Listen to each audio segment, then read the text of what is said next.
Igbo bụ Igbo, ekele m ụnụ ọlọlọ Nneka Chimezeni kwa na-ewetakwara ụnụ ọnọdụ Igbo.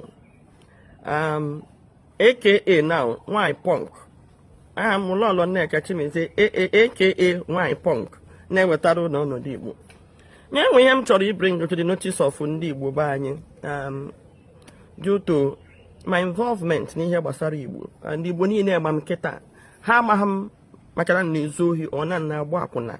Ha ama mfe ezigbo ihe ha amamasị nwaanyị litere n'onye aka mgbe ọkụ na-agba n'ala Igbo rezo campaign raise awareness wee fụ na Igbo dị mma and ekene m Igbo niile ka unu ji wee rally around aka na-akpọkwa m na call today ndị na-ekene m n'obodo niile elitere tata tinyecha vigilante reinforce ọwụ ihe wetara anyị peace ndị amị batara bring security wakpute anyị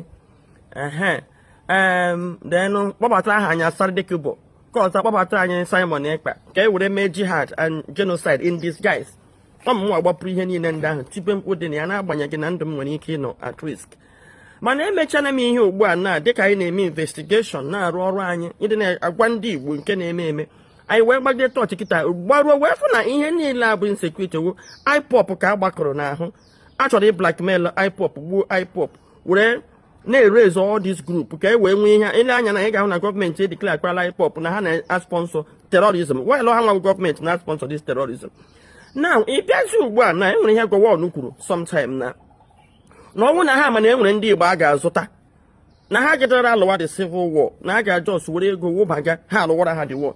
Then ile anya ihe na-eme ugbu a na enwere civil war a na-alụ ile anya Nsadikebo kwuru ya na enwere civil war a na-alụ n'ala Igbo mana that civil war ọ dị ka Buhari na this government mezi apply system gọwan ahụ were na wụbatazie ego eji wee mee insecurity emere n'ala Igbo and Igbo niile abịala konye ọnya mụzie anya ka ọzọ dị eme na and ọmụnwa onye nọ at the forefront na-emesi expose ihe na-emegasị na ihe nwere ike ibutekwe insecurity again ka ndị be anyị dị well informed.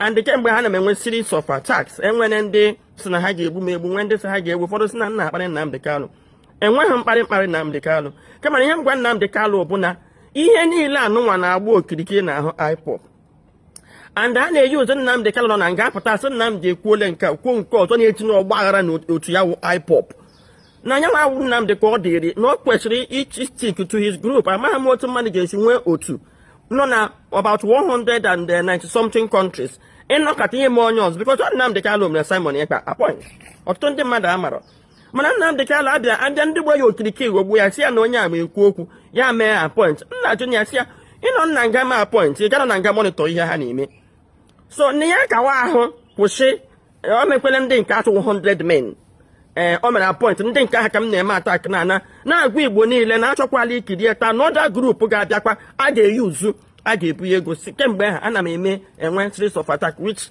I don't care.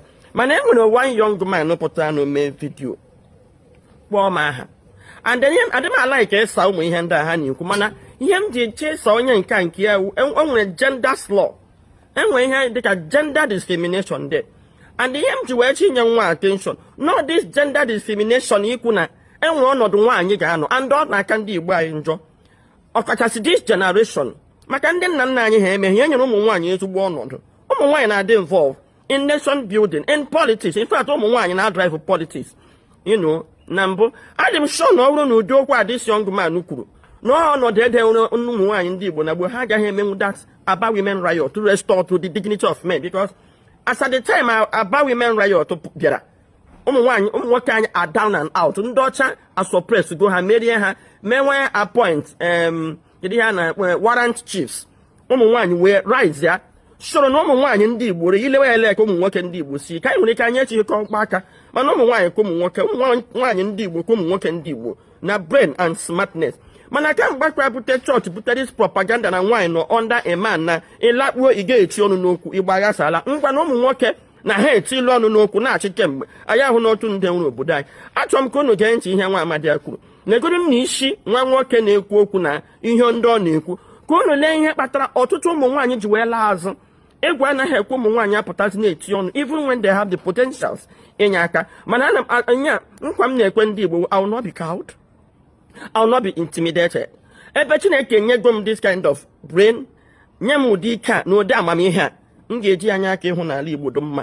Ọ ndị nne enwe ihe Nnamdi Kanu kwu. Nnamdi Kanu so ụmụ nwaanyị pụtara na dị struggle enwe isi ndị unu le anya kemgbe m kwapụta na-echi unu n'okwu unu ga-ahụ ihe mere. Ma achọrọ m ka unu getụ ntị ihe nwa amadi a kwuru wo his own contribution. I wonder ebe onye azụrụ mgbe ebe ụdị mmadụ azụrụ mgbe ndị ihe na-eme ebe ọ gbalara mana nwaanyị alụcha nọ ihe mkpọrọ ihe a nwa mere ụgbọ na nwaanyị lụcha ọgụ nwoke nwere akọ biko gee ya. Lọlọ Nneka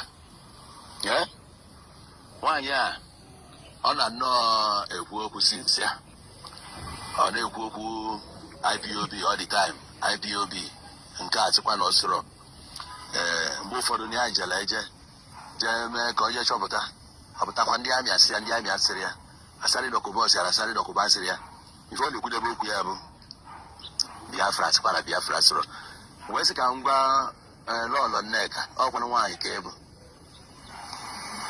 na-ege m ntị ife ebe bụ nwaanyị nya nne ka ịbụ ọkụkọ si ụmụada agba oke ọsọ okwu ya na-ekwu ekwu nwere ndị nwunye agbanyeghị ka isi wee malụ ọnya kpatara n'ime ụlọ ebe a na-anọ okwu dị aṅaa dị kemgbe ile-ekwuzi ya bido nwa gị aka wee na-ekwu ya nwa gị nwoke okwu ya gbasara ọnụ ọfụrụ ya ọkwụ na anụgo ihe o kwuru. So asụ nwaanyị mbụ m chọzi ikwu okwu ịda na m bịara gwa di m ya kwuo na m bịara gwa nwa m ya kwuo ihe niile a Chineke tiri m na brain na aka niile m nyere ekwuge m ya. ọkwa nna di m achọghị ikwu ọkwa nna nwa m achọghị ikwu. Ha na-achọzi ịkọwara anyị na ụmụ nwaanyị wu slaves n'ala Igbo. nye nwe ndị eke nwụrụ nwoke o kwuru gịnị o mere gịnị. ihe ọ pụtara ahịa awụ ịkatọ ndị nke e nyere aka ụwa hụrụ anya mee recognize. enwere onye amara m n'ala Igbo today amara m maka na m ji ego m na na-eke ego all my effort. onye a na-asị Asadiq asị kwe asara iwu dị mkpa ibi ya narị ego bịa gbukpuo ụmụnne ya. gịnị ka o kwuru maka onye ama nkwụ n'okwu maka Asari? onye ama nkwụ okwu maka ndị amị na-eme anyị ihe mana ọ ga-agwanwu m okwu maka na mbụ nwaanyị ka emee m intimidate ya wụ excuse ụmụ nwoke ndị Igbo ji anaghị enye ụmụ nwaanyị ohere. ụmụ nwaanyị nwere good potentials ọwụ na alụ ọla dị gị ga-ekwe gị pụta ị ga-ekwu n'elu nwa m mụkwara m ka m ga-ebikwasị aka wee na-ekwu maka na mbụ nwaanyị. nna aka ngwa gị ọ bụ ala Igbo ghara mbi ka nwa obere nwa ha ka gị ga-ejipụta na-agwa oke ibiri nwa ha ka m ụdị okwu a. n'ala Igbo e nwere ogo nwaanyị na-anọrọ enye ya ọnọdụ a na-enye nwoke na m eruola oge ahụ a na-enye m ọnọdụ a na-enye nwoke. nọọ ndị Igbo ji obodo ndị Igbo na-achị obodo mana kemgbe akpasị anyị na ọ na kichin n'ime ụlọ lakpuo n'ime ụlọ ọnụ nwa bụ ụmụ nwoke na ha achụla na anyị kemgbe 1960. olee ụtọ anyị dị? ha many of our youth nọ na nganga ndị nke na-ekwu ekwu ọnwụ na unu mere n'ihe unu na-eme n'okwu chukwu n'ike ka nwaanyị na-apụta. okwu sie ike ka nwaanyị na-apụta dịka okwu siri ike na 1929 ụmụ nwaanyị apụta lụọ ya obie. nna la m lụrụ ọgụ a ya bie and agaghị m atụ ụjọ were na-ekwu ya Igbo niile ma m. so efulefu dị ka gị ekwechighị m ịsa gị okwu a mana ihe m ji chọọ ka m saa gị okwu a were ya na-akpọ ụmụ nwaanyị niile nwere potentials. biko pụta na Chineke na-enye onyinye and onyinye ahụ Chukwu nyere ga na-enye gị ya ka ị were ya rụọ ọrụ. onyinye nke chi m nye m ka m were ya rụọ ọrụ mmadụ enweghị ike ime m intimidate iji ya rụọ ọrụ. sọsọ ụgwọ m ji Chineke m kwụba aka m ọtọ na-ekwu eziokwu kwuru n'eziokwu. ụmụaka a na-egbu uwe anyị nwa na-amụ ụmụaka ndị nọ na nga awa anyị nwa na-amụ. Nnamdi Kanu ọ nwaanyị mụrụ ya. ọtụtụ ndị nwụrụ anwụ ụmụ nwaanyị mụrụ ha a na-agbụwa ya aka na-egbu ụmụ anyị kemgbe from 1966 till date. enwere afọ ịpụta a na-agasị ga egbu ndị Igbo ebe egbuo ndị Igbo ebe enye ọwa anyị na-amụ nwa and aga m so stupid and useless ịgba nkịtị. a ga-ekwu okwu hip-hop kịta kedu okwu a ga-ekwu? ọgwa hip-hop bụ na ihe na-eme n'ụlọ. hip-hop dị mma ọrụ ha dị mma mana ndị nọ na blackmail ha nwaanyị nwa bụ ndị nne ga-apụta hie ha aja n'ukwu kwechiri. so Igbo bụ Igbo biko ọ ka ụnụnụ enwe onye nke fụchiri ihe pụta si na ya ga-egbu m ka ụnụnụkwa ka ụnụ dị awe. mana enwe ihe m gwa ndị Igbo na onye ọbụla pụtara na na-agba ọkpa onye na-ekwu eziokwu ma na otu na ndị ahụ pụtara ka enye ha ego ndị ga-anara ego nu gọwan sa ga-ewepụta which Buhari wepụtara tru Asadiq ka anyị mụrụ anya. onye ọbụla sị na Nnamdi Kanu ga-anọ na nga na-achị na-ekewa IPOB bụ otu ya ekweteghị m. oru ka anyị ga-ekwu okwu maka Mandela ha ji na-agba atụ ka anyị hụ ka Mandela chi wee rụ den gbazie tọọchị otu Nnamdi Kanu si rụ. ndewo.